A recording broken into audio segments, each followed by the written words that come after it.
The Internal Affairs Bureau did not find any other problems with Wang Qinian, so they could only let it go. But they still found a random reason to kick him out of the Overwatch Council. It was like finding a scapegoat. Wang Qinian was pitifully chased out, but he still did not reveal the identity of the young man. He faintly knew that this matter was not as simple as it seemed. The young man might lack experience and carelessly reveal his identity, but he could not do so. Although losing his job was scary, offending Sir Fei was even scarier. This was something all the Overwatch Council officials knew very well. When Elder Fei returns, I'll go complain. Wang Qinian put on a long face, his head resting weakly on his towering shoulders as he walked into the distance. Brother Wang. An official from the First Bureau appeared from the corner of the street with a smile on his face and blocked his path. Wang Qinian took a closer look and recognized Mu Tai from the First Bureau. He had heard that Mu Tai was currently working with the investigation team for the Nyolan Street assassination case. Wang Qinian had barely spoken to Wang Qinian before. Why did Mu Tai have the time to look for him? Wang Qinian bowed with a face full of suspicion. Master Mu, what brings you here? Mu Tai's face was plastered with a flattering smile. Congratulations, Brother Wang, he said softly. He had originally thought that he could climb up to Fan Xian's high branch. He did not expect that he would be helping someone else instead. But seeing that Master Fan had entrusted this matter to him, there was always a chance that he could get closer in the future. Mu Tai had always been a dull man who devoted himself to official duties. But as he grew older, he could no longer plan for his future. Seeing Fan Xian's waist token, and connecting it with the words he had accidentally read while working on a certain case, Mu Tai had already decided that Fan Xian was a very thick thigh. That was why he was so respectful to Wang Qinian, who might be Master Fan's trusted aide. But Mu Tai had always been a dull man.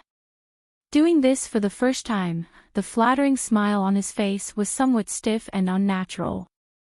Wang Qinian's heart trembled. Looking at the stiff smile on Mu Tai's face, he wondered if he was going to be silenced. Wang Qinian sat in a secluded room, his fear still lingering. He looked at the handsome young man in front of him. Even if he turned him to ash, he would still recognize him. This was the young man who had caused him to be kicked out of the Overwatch Council. After seeing the waist token, Wang Qinian knew that he had made the right bet. This young man was clearly not only Master Fei's student, but had an even more frightening identity. Fan Xian had not expected this waist token to have such a powerful effect. He could not help but narrow his eyes as he recalled the time he had spent with Fei Jia. The cripple of the Overwatch Council was the person who had saved his life when he had just been reincarnated. It was clear that the Overwatch Council was taking care of him for his mother's sake. So he had to make good use of this advantage. Do you understand what I said? Fan Xian looked at Wang Qinian with a smile.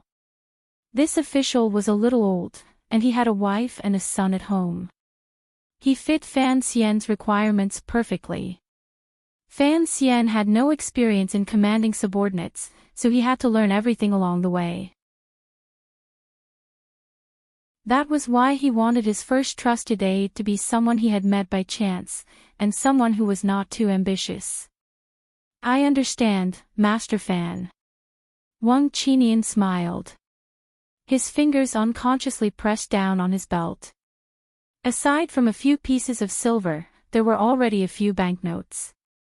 No, it should be Master Fan. I've only just entered the capital, so I don't have any capable subordinates. Master is also not in the capital. Fan Xian thought for a moment. I still have a trusted aide named Ting Zijing, but he is currently injured. I don't think he will recover for a few months. In the future, when he is well, I will arrange for you to meet him. Yes. Wang Qinian did not say anything unnecessary. This was much better than when Fan Xian had first entered the Overwatch Council. Think of a way to find some people. This was the first time Fan Xian had tried to do something like this, so he felt a little unfamiliar. He could only learn step by step. Can people like you and me be transferred from the council? Wang Qinian suddenly felt a little uneasy. Master, I actually just left the council. Fan Xian was shocked. Could it be that things were going so wrong for him? What is the reason? Wang Qinian gathered his courage and told him about the Overwatch Council's internal investigation. He also told him about the Temple of Qing. He purposely hid Fan Xian's identity, to show his foresight and prematurely loyal. Fan Xian frowned and asked, "My current position is that of a commissioner. Can the power of a commissioner help you in this matter?" Of course. Wang Qinian was overjoyed. He now knew that he was following someone who was destined to be extraordinary in the future. I just need to go through some procedures. Master, you can issue a warrant for me to return to my status as a member of the Overwatch Council, and then I can return to the council in a few days. Very well, then I will take care of these matters immediately. Fan Xian looked at the old man and muttered to himself, wondering what use he would have for such a trusted aide. What is Master Wang's specialty? He asked gently. Tracking and concealment. As soon as Wang Qinian mentioned his specialty, his spirits rose, and he spoke with confidence and assurance. After listening for a long time, Fan Xian realized that he had run into an extraordinary person. Wang Qinian had been a lone thief in the northern part of the kingdom of Qing when he was young. He loved to travel between the dozen or so vassal states between Northern Wei and the kingdom of Qing. He would sell the goods he stole from country A to country B, and then sell the goods he stole from country B to country C. Because he never revealed the origin of his stolen goods, and because he was naturally good at hiding his tracks, he had been able to safely conduct his business for several years. Later, the officials of the small vassal states grew angry and joined forces to surround him. He had no way to use his methods, and was forced to enter the kingdom of Qing. Unexpectedly, as soon as he entered the kingdom of Qing, he ran into Director Chen Pingping of the Overwatch Council, who had been planning the northern expedition with the emperor. He surrendered and became an official. Fan Xian looked him in the eye and said quietly, "See, Lily is being escorted back to the capital. Perhaps someone wants to intercept her, or perhaps someone wants to kill her. Whatever it is, don't worry about it. Just keep an eye on those people, and see who they meet in the end." He paused, a little embarrassed. "As you said earlier, you are good at tracking, but your martial arts are poor, so I had to come up with this stupid idea." Wang Qinian smiled. "When I was young, the council wasn't as big as it is now. Zhong Zhui and I were the two best at tracking in the council. Later, he stayed by the director's side, and I became a little lazy, so I switched to a civilian job. But don't worry, Master. Although I'm old, keeping an eye on a few people shouldn't be a problem. I have a lawsuit to attend, so I can't leave the capital. Otherwise, I would definitely go and see your skills." Fan Xian laughed. "Old Wang, I don't care about anything else. You have to take care of your old life first. That's the most important thing." After this matter was settled, Fan Xian hurried back to Fan Manor. Frowning, he asked his sister to fix his injured shoulder. He mixed some motherwort powder, which stopped the bleeding and regenerated muscle. It had a miraculous effect. He refused to let the doctors touch his wound. On the one hand, he didn't trust their ability to treat poison. On the other hand, Ruoro's slender and soft fingers were much more comfortable and lovely than the calloused bare paws of a rough man. Entering the study, Fan Xian saw Count Sinan's gray hair. With some difficulty, he bowed and said, "Father, I need some help." Fan Xian looked at him and couldn't help but smile. "Where do you want to keep an eye on?" "The eldest princess's guest house, the Prime Minister's servants' quarters, the Crown Prince's frequent brothel, the Second Prince's favorite polo ground. King Jing's grape trellis. Fan Xian shrugged. You know I'm not very professional when it comes to these matters, so I need you to help me find some professional people. Then they can make a decision on how to find the person behind the scenes. Fan Xian raised his index finger and shook it. We don't need professionals. You're right about that. But we need to make arrangements. A group of professionals, under the direction of an inexperienced person, will not be able to do these things well. Father, please advise me, Fan Xian said sincerely. Fan Xian looked at him, then lowered his head to continue reading. Actually, the places you mentioned are already being watched. I'm just curious. You haven't been in the capital for long. How do you know about these places? Fan Xian smiled. He knew that while his father was outwardly urging him to be patient, he had already begun investigating in secret. It's easy to learn things by talking to the servants. Fan Xian didn't raise his head. His eyes were still on the book. But you have to be prepared.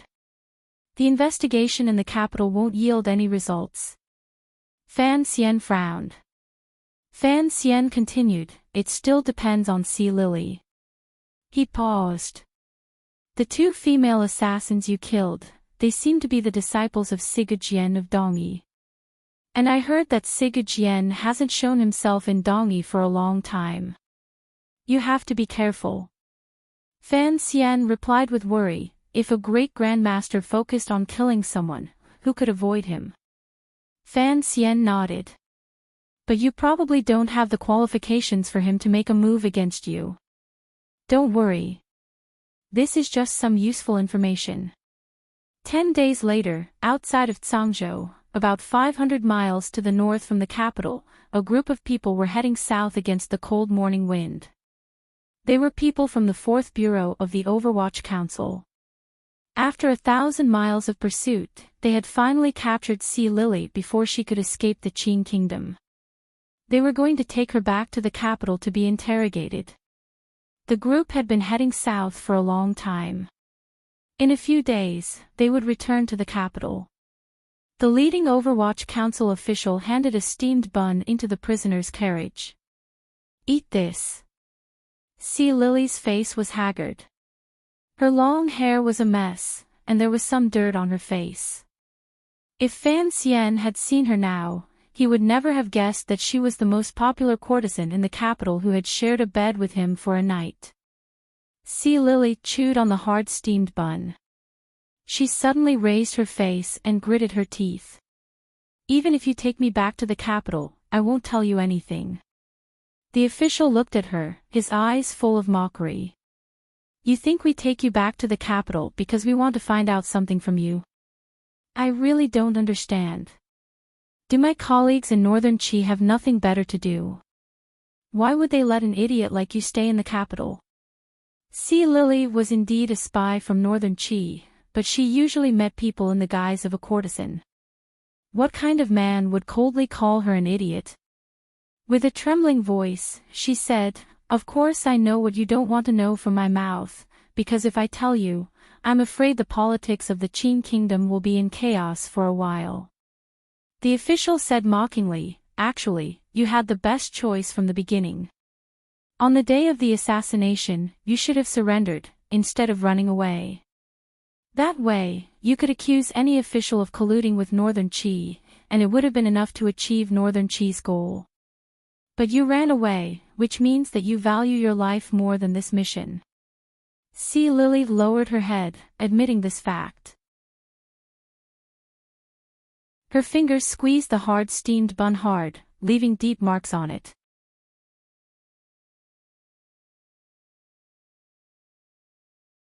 Chapter 93. The official continued coldly, We always knew that Drunken Immortal Tavern was your secret plot, but it was useless, so we just kept an eye on it. Who would have thought that you would be so daring as to do such a thing and then try to escape? How could there be such a simple thing in this world? After Sea Lily and her party were captured on the border, she learned that their every move had been secretly observed by the Overwatch Council. She couldn't help but feel a chill in her heart. She was terrified of the Qing Emperor's secret agency. Seeing that the official was about to ride away, Sea Lily suddenly screamed, "You'd better kill me now. Otherwise, in a moment, that person in the court will come and save me." The official frowned and looked at her. He suddenly said, "It should be that person who will send someone to kill you." Just as he finished speaking, on the hillside in front of the prisoner carriage, there appeared, as everyone expected, people blocking their way. But no one had expected that the people blocking their way would be the horse gang, which bordered the northern border of the Qing kingdom and the small kingdoms. Although there were only a few dozen of them, they were angry and brandishing their knives. Against the Overwatch Council, which only had a dozen people, anyone with eyes could tell who would win this encounter. Although there were not many horse bandits, they dared to appear in a place only 500 li from Jingdo. Furthermore, the provincial soldiers guarding Jingdo did not know about it. If the people of the world knew, it would certainly cause an uproar in the court. Sea Lily's face had become deathly pale.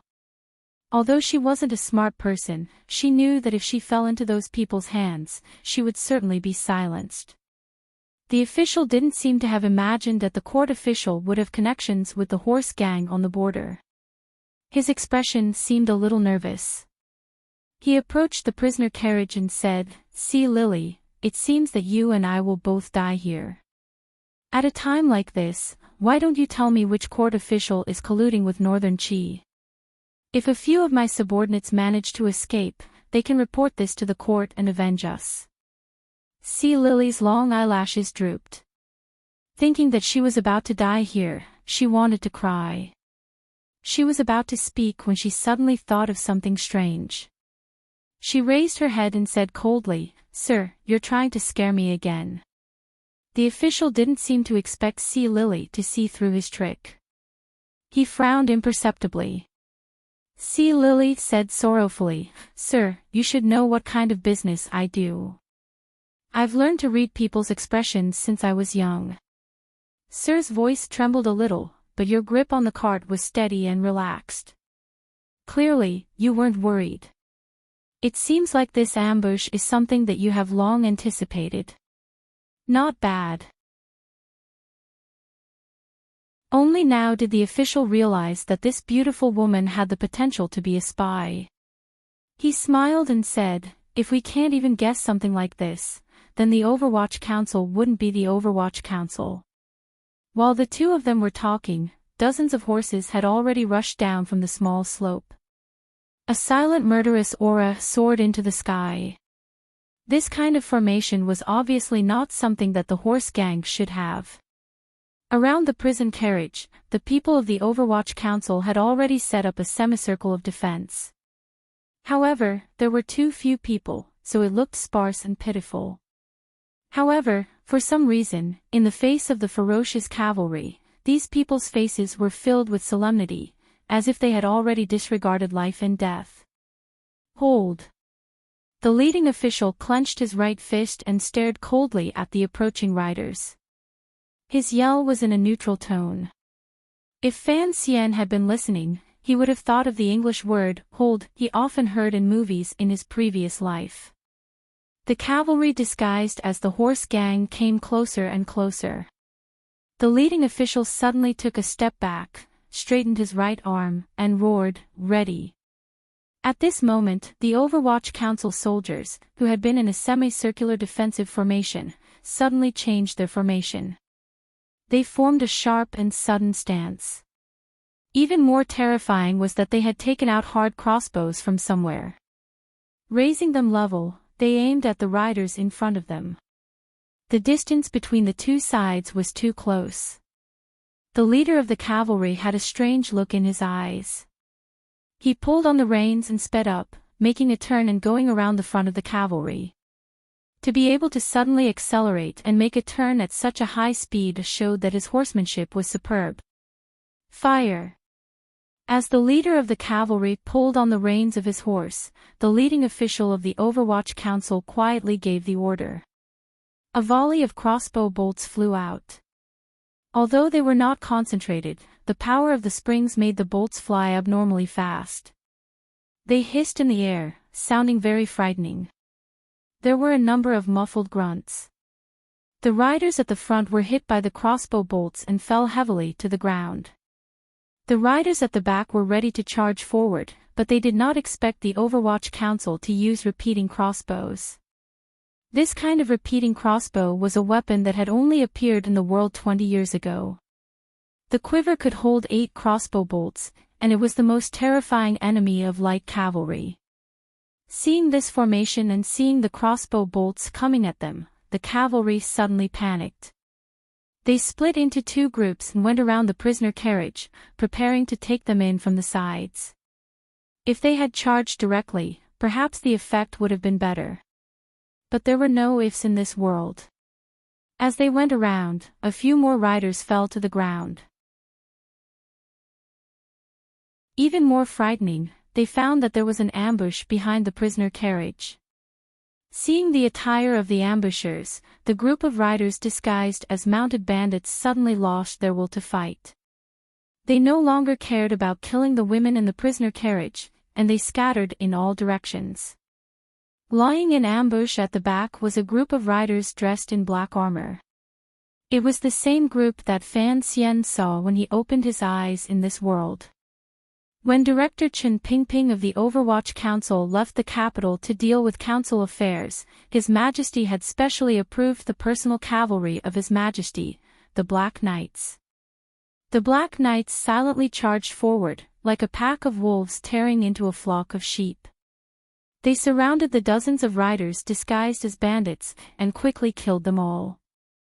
Keep them alive! Keep them alive! Fei Jia, who was sitting on the side of the carriage behind the Black Knights, saw this scene and anxiously cried out. Don't kill them all. The curtain at the side of the carriage was lifted by a skinny hand. The old man in the carriage looked around and said coldly, Fei Jia, you're really confused because of your concern. I'm afraid these little bastards don't even know who their master is. Just leave the leader alive. Fei Jia cursed. Master Fan took advantage of our absence to get little Fan Xian into the capital. Something almost happened. How can I not be worried? The old man snorted and smoothed out the wool blanket on his knees. I was visiting my hometown, he lectured. You wanted to sneak out of the capital. Who can you blame? 10 years later, Fei Jia still looked the same. His hair was white, and his eyes were brown. He frowned. Who knows what Master Fan is up to? Master, when you return to the capital, you should have a chat with Count Sinan. This old man was Chen Pingping, who controlled the dark forces of the world. He smiled and looked at the confused cavalry leader in the distance.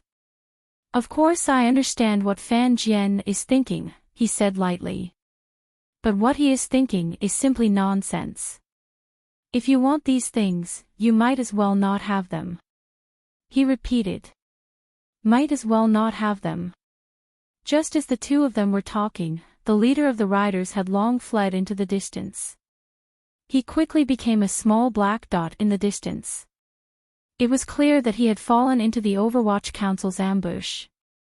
However, even in death, he did not understand why Chen Pingping, who was visiting his family in his hometown, would appear outside Sangzhou in the north of the Qin kingdom. When he saw the Black Knights, he knew he had lost. Facing the sinister and ruthless Director Qin, even his true master could only maintain his composure, let alone him. He had taken the initiative to escape, so he was farther away from the Black Knights.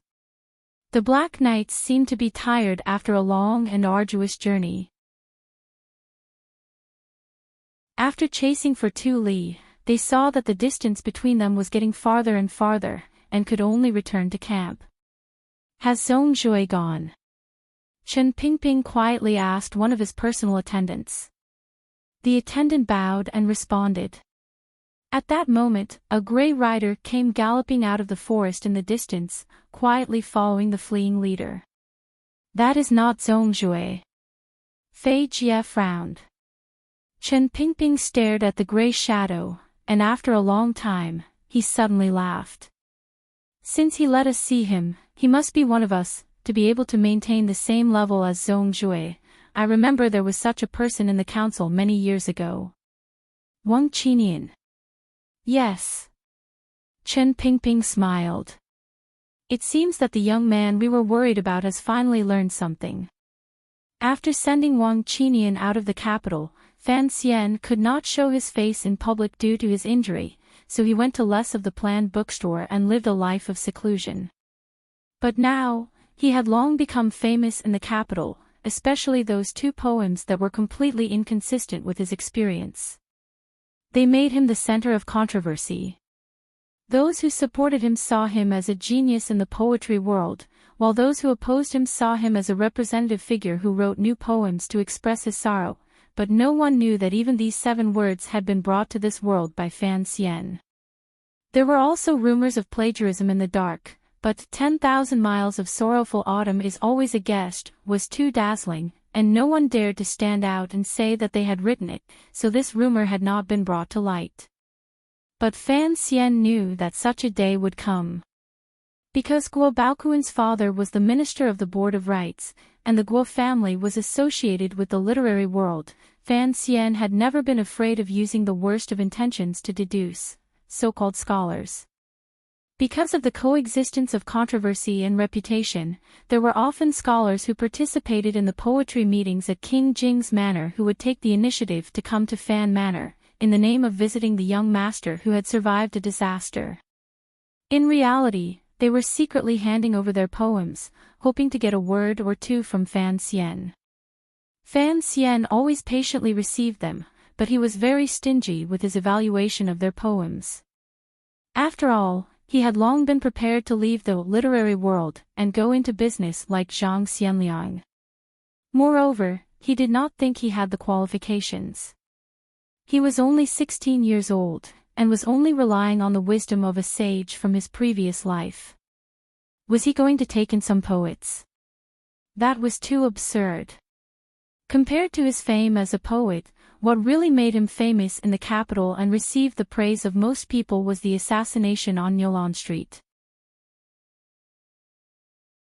Some of the details of the case that could be known to the common people gradually spread from the Overwatch Council, as the victim, Fan Xian, in such a dangerous situation, not only was he able to preserve his own life, but he also fought back bravely, beheading the Northern Qi assassin with his bare hands. Furthermore, the assassin was an 8th-level master. This fact made Fan Xian rise to a new level in the eyes of the scholars in the capital. No one said that he was an underground fighter for the Fan family anymore. Everyone was talking about the young master of the Fan family, who was skilled in both literature and martial arts, and who had bravely killed the Northern Qi assassin. To be able to compose a poem in 7 steps, and to be able to kill in 7 steps, that is Master Fan. You're tuning into the LoveLore Library YouTube channel. We're so grateful for your support, and don't forget to subscribe to join us on this incredible journey through captivating stories. Your generosity through donations truly makes a world of difference, as it's the primary source of revenue that allows me to expand and enhance this channel for you. Thank you from the bottom of my heart for being a part of this adventure.